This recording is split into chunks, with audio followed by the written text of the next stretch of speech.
નમસ્કાર દર્શક મિત્રો, આપ જોઈ રહ્યા છો સત્યનો સ્વર ન્યૂઝ। ભક્તિ અને શ્રદ્ધાના નામે ધતિંગ કરનારાઓ સમાજને કઈ હદે કલંકિત કરી રહ્યા છે તેનો એક જીવતો જાગતો અને ચોંકાવનારો કિસ્સો મહેસાણા જિલ્લાના ખેરાલુ તાલુકામાંથી સામે આવ્યો છે। જે ભુવાજી પાસે લોકો દુઃખ દૂર કરવા જાય એ જ ભુવાજી જ્યારે લૂંટેરી દુલ્હનના દલાલ બને ત્યારે સમાજે જાગવાની જરૂર છે। ખેરાલુના સમોજા ગામના વતની સુરેશભાઈ ધનાભાઈ સેનમાં જેઓ પોતાના લગ્ન માટે કન્યાની શોધમાં હતા ત્યારે આ ગરીબ અને ભોળા પરિવારની લાચારીનો ફાયદો ઉઠાવ્યો વડનગર તાલુકાના ઉણાદ ગામના લક્ષ્મણ ભુવાજીએ। આ ભુવાજીએ ધૂણવાના બહાને માતાજીની આડમાં દીકરીઓનો દલાલ બનીને આ પરિવાર પાસે લગ્ન કરાવવાના નામે 4 લાખ રૂપિયા પડાવી લીધા।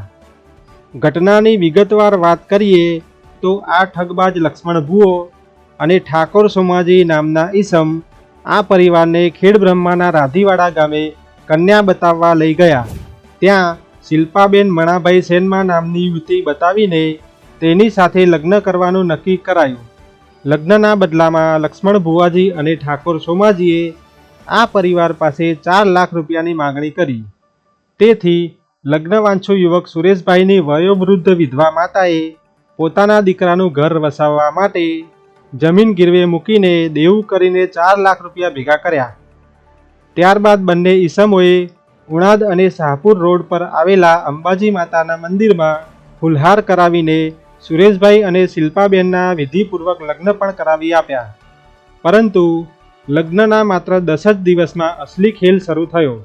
મારે રામાપીરની બાધા છે તેમ કહીને લૂંટેરી દુલ્હન શિલ્પાએ પોતાના પતિને પતિ તરીકેનો કોઈ હક ભોગવવા દીધો નહીં અને મારે મમ્મીને મળવા જવું છે તેમ કહીને પોતાના પિયર ચાલી ગઈ।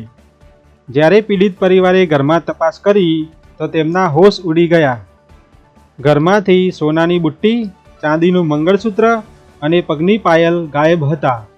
લૂંટેરી દુલ્હન ઘરમાંથી લાખોના દાગીના સાફ કરી ચૂકી હતી। તો આવો સાંભળીએ પીડિત પરિવારની આપવીતી તેમના શબ્દોમાં। શું નામ છે તમારું? કયા ગામના છો? મારું નામ શેનમાં નારાયણભાઈ રમાભાઈ, ગામ સમોજા, તાલુકો ખેરાલુ, જિલ્લો મહેસાણા।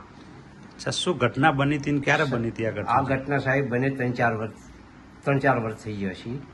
અને અમારા ભત્રીજાનો 35 વર્ષ થઈ ગયો હતો તે લગ્ન થતો નહોતો તે અમને એક ભાઈ ઉનાદવાળા ભાઈ લક્ષ્મણભાઈ ભુવાજી એ અમારા ઘેર સંબંધ હોવાથી એ મારા ઘેર આવ્યા હતા અને એમને કીધું કે એક કન્યા છે રાધીવાડામાં કે હું તમને એમનું હગું કરાવું, બરોબર? એમને કરાવતો અમને એના પાસે લઈ ગયા, અમને છોકરી બતાવી અને છોકરી જોવા માટે અમને વિજાપુર તાલુકાના હરિપુરા ગામમાં લઈ ગયા। એ કોના ત્યાં લઈ ગયા હતા? હા, ભાઈ સોમાજી ઠાકોરના ઘેર। અમને ખબર નથી કે એમનો ભાઈ છે અને અમે જાણતા નતા, બરોબર? એટલે એમને એકન લઈ ગયા। એ છોકરીનો મારા છોકરા બેને ભેગો કર્યો, છોકરો બે હું પાછો ઓય લાવ્યો, ઓય લાવ્યા પછી હું મારા ઘેર પોતાના ઘેર હું જમાડ્યો। એમને 4000 રૂપિયા મેં ભાડું આપ્યું સાહેબ। એ વખત ભાડું આપી અને એમને ઓય બેઠા 1,90,000 રૂપિયા રોકડા આવવાનું અમે એને નક્કી કર્યા। બરાબર। તે અમે 1 લાખ રૂપિયા અમે અમારા ગામમાં આપ્યા, 20,000 રૂપિયા અમે વિજાપુર જઈને આપ્યા અને બાકીની રકમ હતી તે હું અહીંયા આ ગામ આપણે સુંઢઈમાં અંબાજી માના મંદિરે મેં તમામ વ્યવહાર મેં પૂર્ણ કરી દીધો। એના પછી છોકરી અમારા પાસે 10 દિવસ રહી પણ છોકરાને કે મારા રોમાપીની બાધા ચાલે છે એટલે છોકરાને અને કોઈ હરખાઈ આવતી ન હતી। આ જતી રહી અને આજ સુધીનો અમને કોઈ પ્રશ્ન અમને કોઈ જવાબ મળતો નહીં। એના પછી મેં એક એપ્લિકેશન કરી, બોલું ચાલશે? હા, એપ્લિકેશન કરી તે મેં એસપીને મોકલી, મહેસાણા મોકલી, ગાંધીનગર મોકલી, ખેરાલુ મોકલી, પણ આજ સુધી મારો કોઈ જવાબ આવ્યો નથી। એ સમયે કોઈ જમાદારે કોઈ તમને કઈ કીધું? હા, જમાદારને પાસે અમે ગયા તો જમાદાર કે ભાઈ તમારા અહીંથી તમારી એપ્લિકેશન આવી પડશે વડનગર, કારણ કે આપણા ખેરાલુ તાલુકામાં ઉણાદ ગામ લાગતું નહીં એટલે અમે પછી તો જ્યાં નહીં એટલે અમારી વાત અધૂરી રહી। અમે એનો રૂપિયા 4 લાખ રૂપિયા અમને ખર્ચો પડ્યો ટોટલી। 4 લાખ રૂપિયા તમે કઈ રીતે લાયા એનું કઈ કહેશો સાહેબ? એનો 4 લાખ રૂપિયા મેં 2 લાખ તો જમીન વેચી લાયા અને એ છોકરાને મેં હાથી મેલી અને 2 લાખ રૂપિયા હું એના પાછી દીધા, ઉપાડ લીધો, એમ ટોટલ 4 લાખ 4 લાખ રૂપિયા મારા થઈ ગયા। એના સિવાય કોઈ દર દાગીના દર તમારા જોડેથી દાગીનામાં લઈ સાહેબ ગયું? દર દાગીનામાં મેં એને સોનાની બુટ્ટી કરી આલી, મંગળસૂત્ર કરી આલ્યું, પગની પાયલ પટ્ટો કરી આલ્યો છે, પણ એ દાગીના એમને આજ સુધી કોઈ મળ્યા નથી. બરાબર. એના પછી ભુવાજી જોડે તમે કોઈ માગણી કે અપેક્ષા કરી હોય? ભુવાજી પાસે મેં કેટલાય વખત માગણી કરી તો ભુવાજી અમને કોઈ જવાબ આપતા નથી. બરાબર. આ જે 4 લાખ જેવી માતબર રકમ અને તમારા જે દાગીના, બરોબર. આ ભાઈ ઘરમાંથી જે ભુવાજી 4 લાખ રૂપિયા લઈ ગયા એમના, બરોબર. તમારો ખર્ચો પાણી જે થયો હોય, હા. અને દાગીના લઈ ગઈ. બરોબર. ત્યારબાદ તમે સમાજમાં વાત કરી તે વિશે તમને કોઈ વળતર પેટે કોઈ પૈસા પાછા આપ્યા ખરા એમને? એ સાહેબ એ વળતર પેટે અમને એમનો ભાઈ કુંવારસિંહ, શેધાભાઈ રાજાભાઈ અને એમના ઘેરથી લખુબેન શેધાભાઈ, હા હા. એ 2 જણા આવ્યો સટલાસણા અને અમને એમને 20,000 રૂપિયા પાછા આપ્યા છે. બાકીના તો એ શેધાએ અમને બતાવ્યું કે આજ આલુ કાલ આલુ. અમે હું લગભગ કુંવારસિંહમાં નહીં ગયો હોય તો 4 થી 5 વખત હું કુંવારસિંહ ગયો છું અને હું મારા ગોઠના ખર્ચેથી તો જઈ અને તોય મને કોઈ જવાબ આપ્યો નહીં. અને એ છોકરીને પછી બારોબાર એમને જસપુર મોરાઈ મેલી. હવે પોલીસ અને પ્રશાસન પાસે શું અપેક્ષા રાખો છો? સાહેબ હું પ્રશાસન એ રાખું છું કે મારો આ ગમે તે કરી અને મારા ભાભી રોડ છે, એમને 2 વીઘા 1 વીઘો જમીન હતી એમના ભાગમાં આવેલી, એ પણ એમને વેચી મારી ગીરોય મીલી છે. એનું વ્યાજે એ પૂરું કરી શકતો નહીં. હવે મારે તો જમીન છોડાવવાની કે આ અમને ખાવાનું કે શું કરવાનું સાહેબ બોલો. અને મારે તો તે એમને છોકરો કુમારો રહી ગયો છે. બરાબર.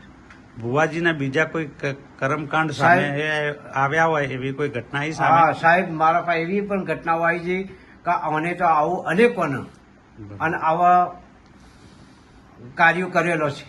છોકરી તમારા ઘરે કેટલા દિવસ રહી? અમારા છોકરી અમારા ઘરે લગભગ 1 અઠવાડિયું રહેલી છે. બરાબર. અને હાલ એ છોકરીના કોઈ સહી હાલ એ સંદેશ? છોકરીને સીધી અમારો કોઈ નાચ કાયદો કે કોઈ અમારો કોઈ આપ્યું નથી. અને એ જસપુર ગામમાં ગિરનારી કરીને ભાઈ છે, એના છોકરાને વેર વળાઈ મેલી છે. પીડિત સુરેશભાઈ સેનમા દ્વારા આ બાબતે Kheralu police station, Visnagar DYSP, Mehsana જિલ્લા પોલીસ વડા તેમજ રેન્જ આઈજી ગાંધીનગર સુધી લેખિતમાં રજૂઆતો કરવામાં આવી છે, પરંતુ હજુ સુધી કોઈ નક્કર નિકાલ આવ્યો નથી.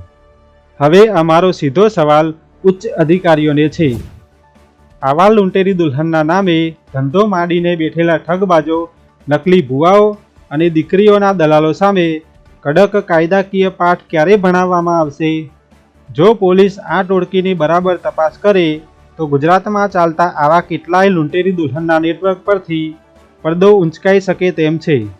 અમારી દર્શક મિત્રોને ખાસ અપીલ છે કે આ વિડીયોને વધુમાં વધુ શેર કરો, જેથી અન્ય કોઈ ભોળો યુવક કે પરિવાર આવા નકલી ભુવાજી કે લૂંટેરી દુલ્હનનો શિકાર ન બને. કાયદો અને વ્યવસ્થા આ ગરીબ પરિવારને ન્યાય અપાવે તેવી અમારી સૌની માંગ છે. આવા જ વધુ સમાચારો માટે જોડાયેલા રહો અમારી સાથે, સત્યનો સ્વર સાથે. આભાર.